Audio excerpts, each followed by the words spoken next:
Good morning, everybody. It's Rick Thomas from Obsolete Video Services. Hey, guys. All right.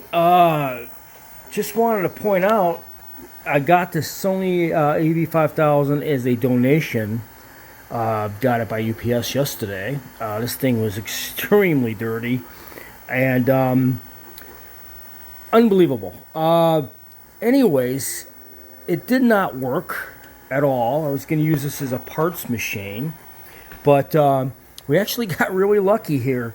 This machine actually does work, which is pretty amazing. We are getting video out of it, and it does work. They popped a fuse on the inside of the main power supply. It's located inside the machine. It's very hard to find, and it's a common thing. And I went for that particular problem first because usually those get blown and people think the machine is no good, and they'll get rid of it or put it in storage or whatever. It did not work. That's absolutely true. Somebody popped a fuse on the inside of the middle of the machine. There's also one on the back. And what happens is once you do that, there's no video output at all because that fuse works to that line of that circuit. And it was popped, and did some cleaning, and I happened to take a look at it, and there was a fuse on the inside of the machine that was popped. It's like in the middle of the machine towards the deep part of the bottom of it, and it's a little glass fuse, and that controls the video output for the main boards on the front.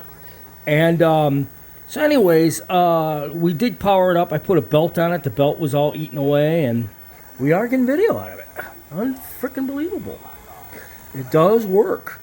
So I did clean it up, as you can see. It cleaned up real well. I re-glued this back on place on the cover. Now it's on there tight.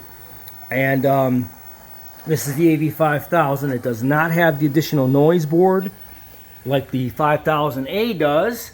So this one came out, and they were able to improve on the machine with the noise board, which they added on the 5000A. So this one actually does work. That's the only difference in the color of playback. They actually are compatible. You could play color back on either one of them. But this board here was to improve the color beat of the circuitry, better color recordings and playback. That's what that noise board was for, and they added it on to the 5000A. But overall, this Sony AV5000 does work. It's pretty unique. So I had it running for a good hour to get the capacitors all flowing through again, getting everything moving on the electronics because it's been sitting for a pretty long time. Looks like it's been sitting in a barn or a dusty, really dirty, dusty basement, something like that.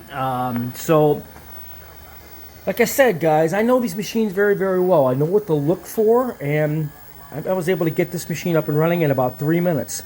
Unbelievable. The back has a fuse, and usually you can see they changed out the socket, which is good. But they didn't realize there's also a fuse on the inside of the machine, and if you don't know where that's at, it's a very, very hidden place. When those fuses pop, it shuts off the video output completely. So it looks like the machine doesn't work at all. So it seems like they thought the machine burnt out or just totally shorted out, and they put it in storage and they let it sit. That's what it sounds like to me. But since I know what I'm doing, I knew what to look for. I changed out the fuse, and voila, we got video playing back on it now. A lot of adjustments, cleaning, and things it's going to need, but at least it does play video and it does track. Should I show you that the capacitors on the inside, these capacitors may be able to be reformed even though they've been sitting for a long time. Usually they'll start leaking, but if these don't seem to be leaking, they just seem to be old. So maybe they'll reform and they'll be okay and not have to do a whole hell of a lot of work to this thing. The meter and everything works, and it's not drifting on speed, so the motor run caps are working.